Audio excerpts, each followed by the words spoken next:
Imphal police station की team अमना RK इचंथोइबीबू आईटी एक्ट अमसुंग इंडियन पेनल कोड की सेक्शन खरगी मखादा chief minister N Biren Singh की मथक्ता सोशल नेटवर्क पामदब वाही कया फोंदोखिबगी मतांगदा फगटख्रे लोइनना पुलिस कस्टडी चलिब था असिगी 13 फाउबा थमननबा रिमांड लौथख्रे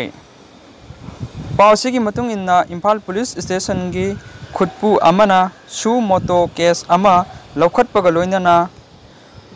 आरके इचंथोइबी फागटखिबनी महाकना chief minister N Biren Singh की मथक्ता अकनबा वाफम फोंदोखिबा अमसुंग सोशल मीडिया दा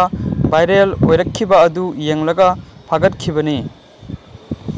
महाकना सिजिनरंबा मोबाइल फोन अदुसु आईटी एक्ट की मखादा सीज तौरे हाइरी मियोय अदु इम्फाल वेस्ट की ड्यूटी मजिस्ट्रेट की ममांगदा ngasi numit yungba matung puthokhi loinana police custody da numit mangani thamnanaba remand lauthakhi RK Echanthoibi pharaba matung mahak Imphal West ki women police station da thamkhrai hairi